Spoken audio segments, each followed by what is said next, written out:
would have been deleted. But we decided to be the good guys and not do that, okay? We watched almost all the videos and we never heard him one time mentioning our channel name. He just added our channel name in the description, not even in the title. Hey, I'm Jay from the Cub Scouts. Welcome back to another episode of reacting to these true story animations. I have 2 videos that we're going to check out in today's episode. If you guys cool with that, you down with that? He just added our channel name in the description, not even in the title in the first place. Why was it that hard for him to mention our channel name? Why was it hard for him to respond to our emails? I know you love him and respect him, but he is not innocent. It would have taken him 5 seconds just to say our channel name, but he decided not to do it. He wanted all the views to himself. We checked back to the times he made the videos, and we never saw any uptick in our analytics to indicate that he was referring viewers to us. So the argument that he was making us famous is false. I don't know who told you guys that. I never said that I made you famous. But, I mean, whatever you want to say. We have over 100 full-time employees working on these videos. God damn, 100 full-time employees? We have over 100 full-time employees working on these videos to deliver the highest quality animations on YouTube. And it's costing us a huge amount of money and time to produce these videos. And he was stealing them like he is entitled to it. That is not true. I was not stealing them. Why are you just talking about me like I invented reacting to things? Like, they act like I'm the only person in the world that's ever reacted to stuff, but I feel like they just want to use me as the example for one reason or another. We got nothing from that deal that we did not even agree to be in. Take a look at Bijou Mike. He also reacts to our videos, but from the first video, he asked permission to react, and he also makes sure... Where the hell am I? He also makes sure to give us a shout out every time he reacts to our videos. Imagine you are working for months on an animated video and this YouTuber comes and puts all the animated videos on his channel without even one small shout out to you.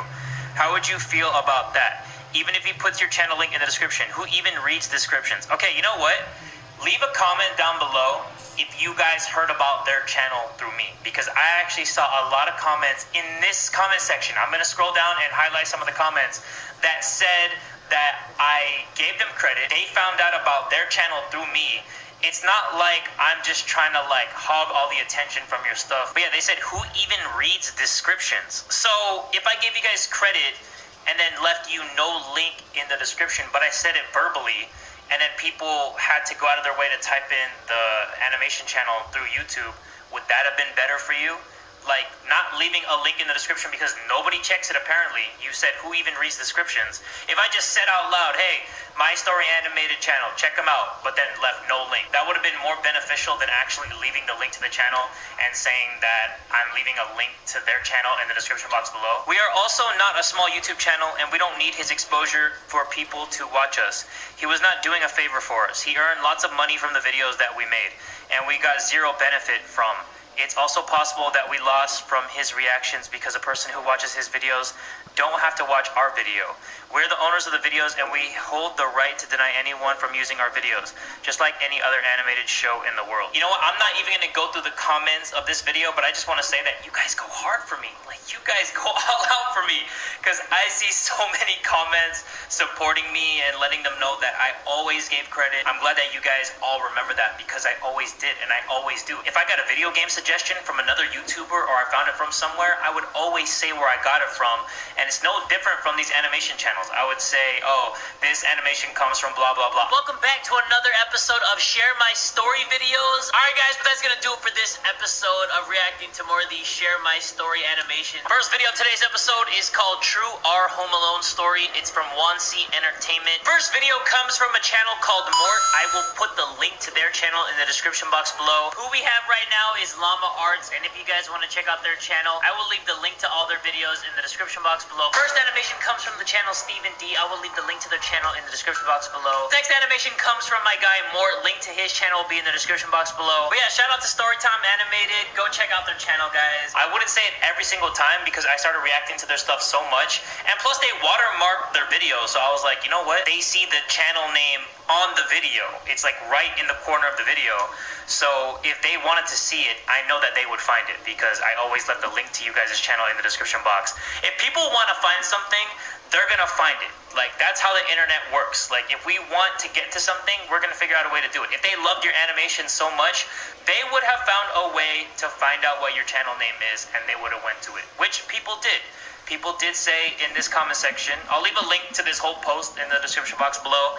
They did say that they found the channel through me, and I really do appreciate people having my back. After this video, guys, I'm letting this whole thing go. I don't want to talk about this channel anymore. I don't want to have anything to do with this channel.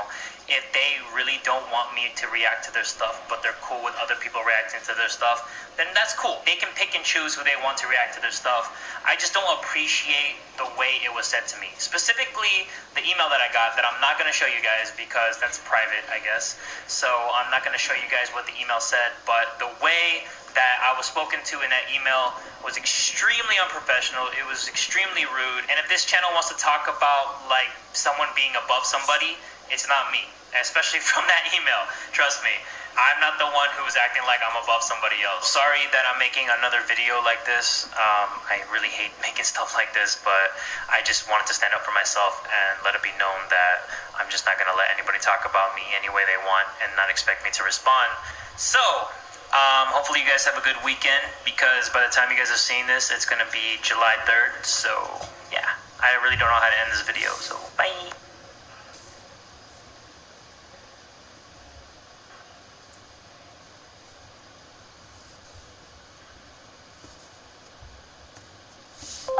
Horror story.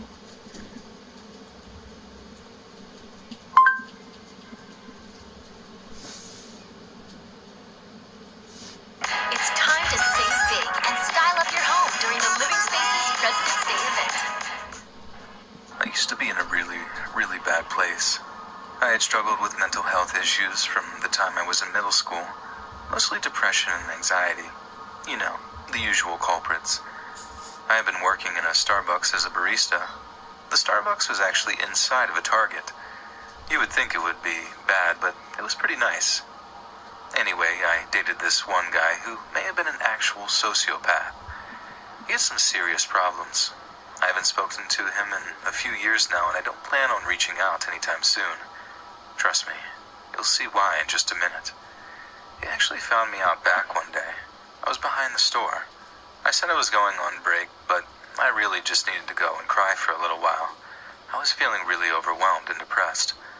I just didn't have anything to look forward to in my life at that time. I remember looking up at him. I could barely see him through the tears in my eyes.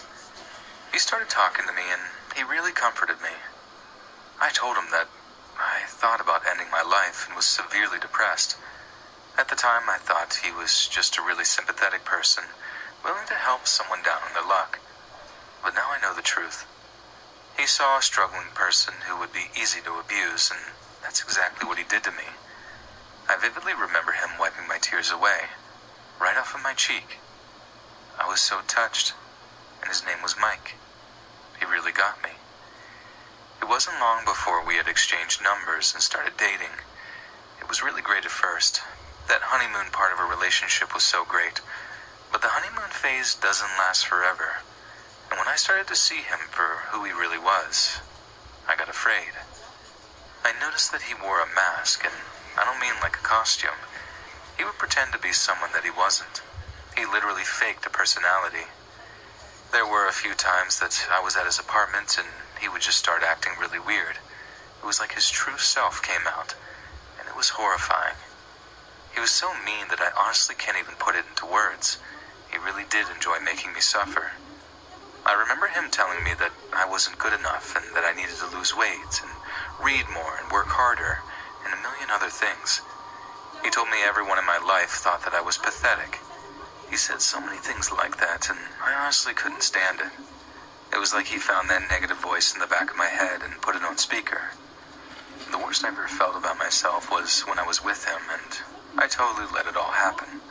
Because no matter how mean he ever was to me, a part of me secretly believed that he would be the only person to ever be with me. That I wasn't worth anyone better than him. Yeah, it was a really dark time. It wasn't too long into our relationship that he convinced me to move in with him. He actually had a nice place, but it was kind of far from my job and my parents. Because of the move, I had to drive almost half an hour one way to Starbucks. Of course he didn't care. He never did about things like that. He gradually isolated me from everyone in my life. He did it one by one. He started with some of my friends, And I might mention that I wasn't very close to them to begin with, but any contact with anyone other than him was a threat. So he would tell me that so-and-so person that I speak to once in a while actually hates me, but sometimes he was more abrasive about it. There was one time when he grabbed my phone right out of my hand and blocked my coworker's phone number. He was really threatening about it too. I knew that if I ever unblocked him, that he might actually do something to me. Things started escalating to the point that even I recognized that they were out of control. I knew if things continued down this path, he was going to kill me or I was going to end up taking my own life. It really was that bad. I won't bore you with every little horrible story, but he broke my stuff, cheated on me. He even joked about the fact that he cheated on me. Said I should be happy he's with me at all when there are so many other great women out there, and all kinds of stuff like that. The day I realized that I had to get out was really important. I didn't really have anywhere to go, though. Mike basically forced me to break off contact with everyone, and he regularly checked my phone to make sure I wasn't speaking with someone who I wasn't supposed to.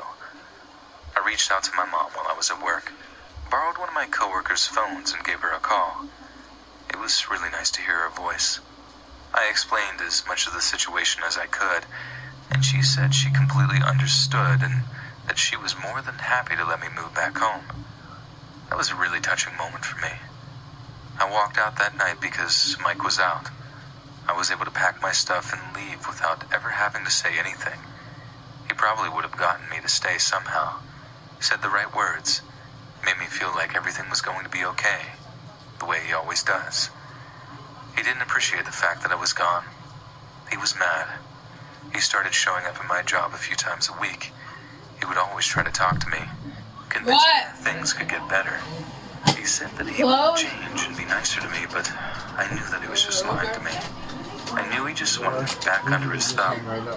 I ignored everything he said, and that seemed to work for a little while. You know that shirt I was wearing yesterday? Stop him. There was no way that I was going with him again. Really This is where things get crazy, though. He really wanted me back. He showed up at my work one day. I actually happened to be on break. It makes me I was walking around Target, just killing time, honestly. As I was walking, I saw him looking through some of the glass near the Starbucks section of the store. My heart dropped. Dude, you get that He looked top livid, thing. like really worked up, and violently kind of mad. Maybe I'll wear it and trade it Blue for one? I stopped and just It's stood there for gray, a but that moment. one's blue, so. I didn't know what to I think do. I've seen a gray one. He turned around and saw me. We made eye contact, Whatever you and did the only with thing that. I could think to There do was some was stuff run. there. Yeah. My body spun around faster than I ever had before. I ran as fast as I could in the opposite direction, and I knew that he was chasing me. It was actually weird how I got out of the situation. There is an employee door that you need a card key to get through. The Starbucks employees had them too, for some reason. I think there was a glitch in the system, but either way, I was far away enough from him that I got through it and closed the door behind me. One of the Target employees asked me if I was okay. As bad as the situation was, I honestly didn't want to make a scene. I told him I was fine and just needed a minute to take a break. I sat there for about 15 minutes and left. Mike was gone, and that was the last time I saw him. I'm not sure why he hasn't contacted me since. I'm just glad he hasn't, though. He was responsible for the worst part of my life, and honestly, I'm lucky to have gotten out of that situation alive. Wherever he is, I just hope he isn't doing the same thing to another poor girl out there.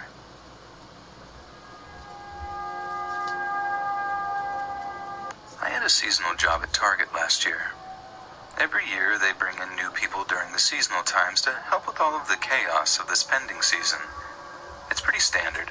Just about everyone was doing this. It just happened by chance that I was doing it at Target. I think it's actually funny. I don't think I've ever actually been to Target until that job. But anyway, it was actually a night shift position. I would come in and start working at around 4 a.m., and that was one of the crucial times to get stocked up on stuff for the big shopping rush that day. Now, the way we did it was we would get a shipment off of a truck, and all the supplies would go into the back. We did that as fast as possible so the truck driver could get on with his next stop. Those guys were always in a rush. And once we got the stuff in the back, it was up to our team to get it all organized and stocked. And that was all fine and dandy, pretty standard procedure.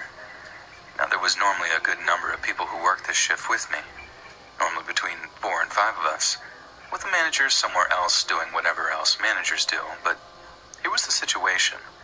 The layout of the store was a little weird. We had so much room in the warehouse area for all the supplies, but sometimes it would be too much, like drastically overflowing. And we had this other room to put some of the stuff we just couldn't fit anywhere else. It was a weird situation because that overflow room was not very big. I think it used to be someone's office. I don't know what happened there, and I don't really care either. That was the job. It was a true nightmare to organize the stuff in that overflow room. It was a really tight working space because it would normally be 2 people in there doing that, and the rest of the team would be outside. This room was kind of secluded as well. It was just kind of out of the way and didn't make sense to be a storage spot. Again, not my decision, just what I was told to do. It was one of these early mornings that I had to work in that overflow room with a guy I didn't know that well. He never said very much, and he looked a little sketchy. I'd actually seen him walk off of the premises a few times after getting a text message. It isn't surprising. People are getting lost to find themselves, and discovering the best part is hidden in the journey. The CX-30, inspiring. That was really weird. It was never for very long either.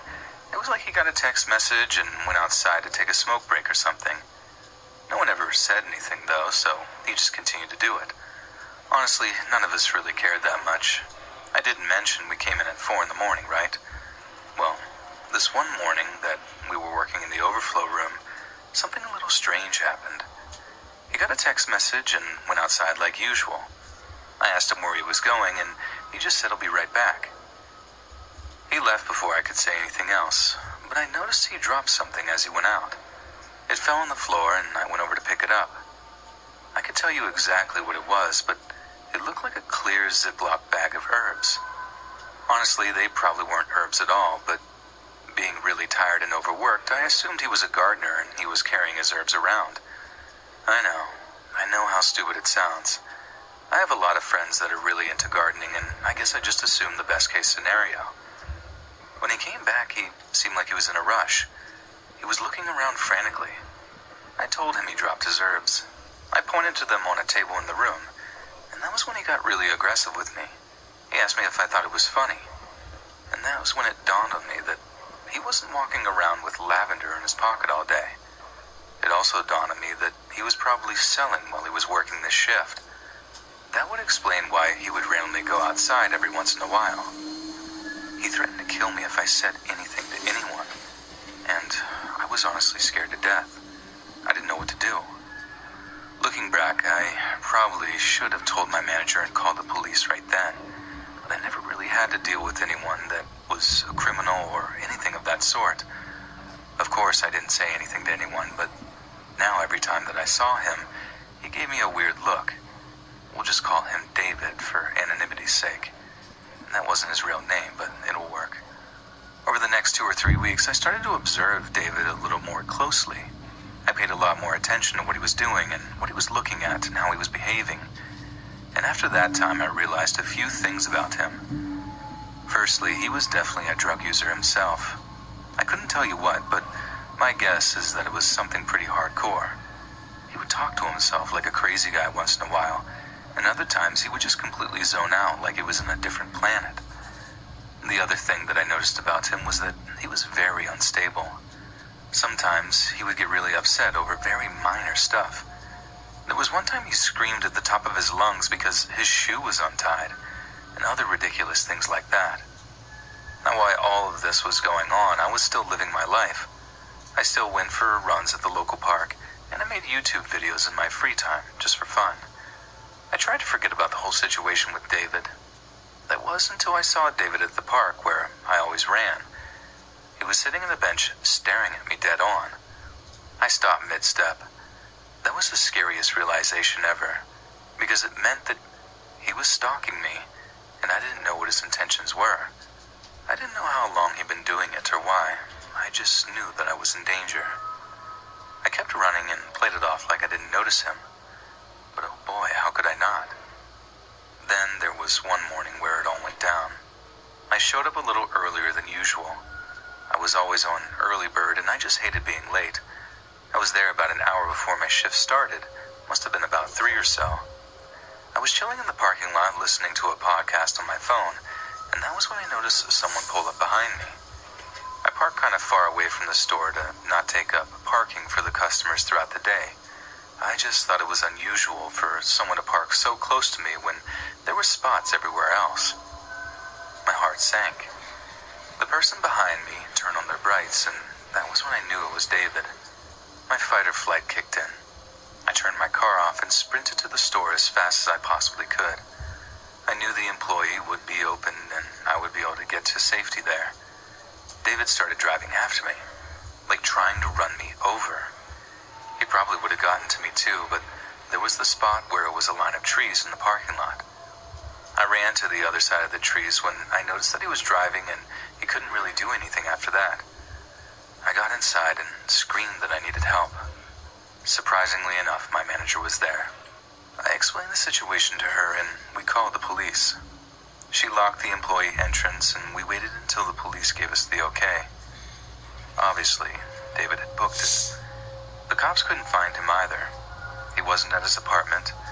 Apparently he gave the wrong address when he applied to work there. I guess they don't check the seasonal workers very thoroughly at Target. Hopefully they do now.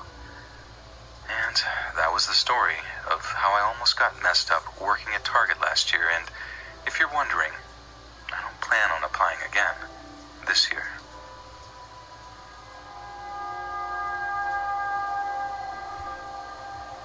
Target was my favorite place to go shopping. I'm sad to say I don't think I can never go back there, though. Sometimes when you have such a bad experience, it will ruin the love you had for a place or a store altogether, and that's what happened to me. It all started when I graduated college. I was a psychology major, and I struggled to find a job. I live in a mid-sized city, and there just wasn't anything appealing to me. There weren't any jobs in my field that I could get. The only psychology job I could even find wanted 10 years of experience. So I had to take whatever job I could get. I ended up working at some funky call center. And I say funky because it really was a complete dumpster fire every single day. The managers had no idea what was going on. My coworkers were some of the weirdest people I'd ever seen. Most of them didn't have a college education either, which made me feel really bad about myself. I had some really low confidence during this time, and I felt like a failure. I still lived with my parents and had a massive amount of student debt, and I was working at a call center making minimum wage. I had also let myself go during the last few months of my senior year in college. I was really stressed out trying to pass. I just didn't have time to make salad or go for runs anymore. I was feeling really down there for a bit, and this is where James comes in. He was a really weird guy that worked at the call center too. He had a goofy-looking mustache and was a bit of a creep. I definitely saw him checking me out a few times, and I even saw him look at other girls too. A little pervy, but I couldn't expect anything less from a place like this that I worked at. Oddly enough, James was the only guy at this place that was ever nice to me. Everyone else was so miserable to be there. Yeah? James had been hired a couple of weeks before I got the job there, so I guess it just didn't have enough time to make me and James completely miserable yet. There was one time when I went out for a smoke break. James joined me and started flirting with me. He definitely had his problems, but there was something about getting a little bit of attention that did kind of make me feel special. I was always a very introverted person, and I hadn't had a boyfriend in over 2 years. It felt nice to be noticed. It wasn't long before we exchanged numbers and started talking a little bit outside of work. There were a few weeks there that I kept trying to get him to shave his mustache. I told him he would look a lot better. It took about 3 weeks to finally get through to him, but when he did, I was surprised. He was actually a really handsome guy under that caterpillar, and that was when I made up my mind. If he made a move on me, I wasn't going to say no. He never made a move on me though, and I was surprised because I was sending some pretty strong signals for him to do so. He just never did. Not even over text messages or anything. All he would ever do was flirt. It wasn't very long into that situation that I gave up on him. I figured he didn't like me. I mean, honestly, what else was I supposed to think?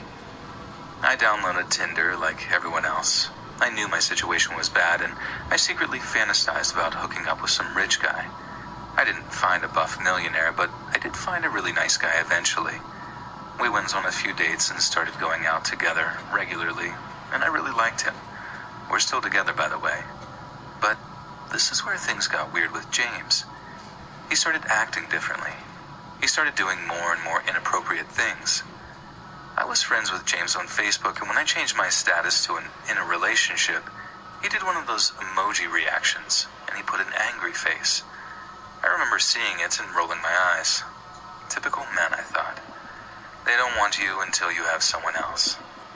Now, something James would always do with me is send slightly naked pictures. It wasn't like full frontal or anything like that, but he would take racy photos of himself getting out of the shower or changing and things like that. That was okay when I was single, but he just didn't stop. And these new pics were much more revealing, if you know what I mean. And I kept telling him that I was in a relationship and he couldn't do this anymore. He just wouldn't listen.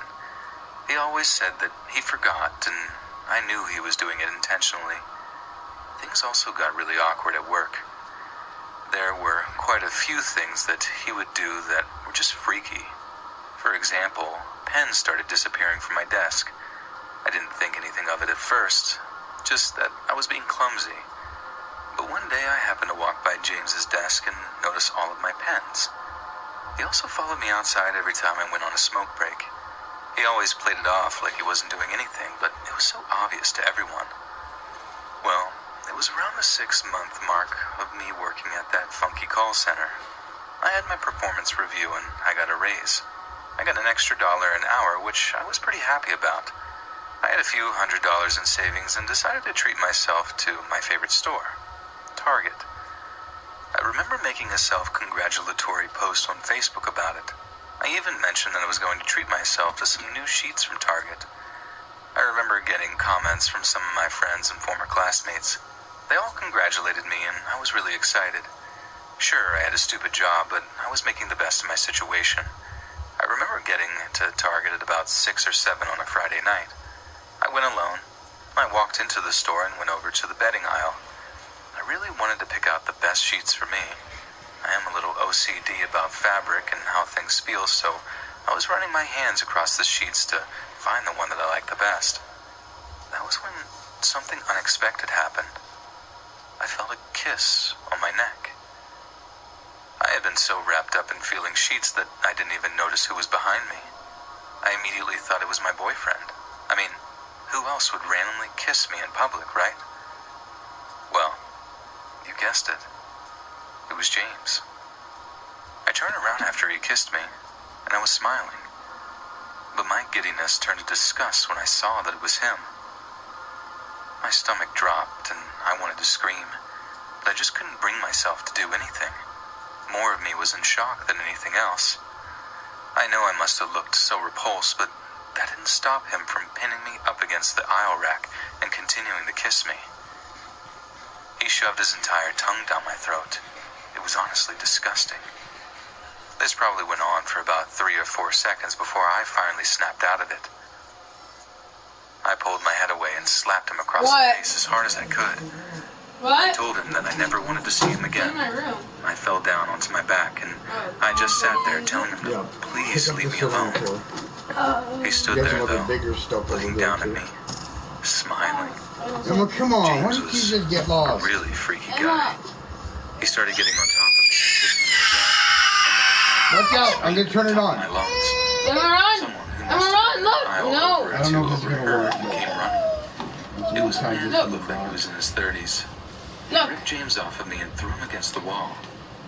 After that, James took off. The man was really nice to me. He helped me up and made sure I was okay. He asked if I wanted to call the police. I was so shocked I just told him no in the moment. Jack, just And that pick up would the be card. last time that I Jack? saw What James. card? the card, and there's Still some work at big the same thing call over center there and- on the floor. My God, Looks like a it's dog pretty chew or awkward. something. I know he still Can you creeps on grab my it? I'm holding Facebook it. and he looks at me all the time. I'm honestly not sure what to do about it. I haven't even told my boyfriend what happened, and honestly, Emma, look. I'm kind of afraid to. But I seriously might have to, one of these days. You got a kitty?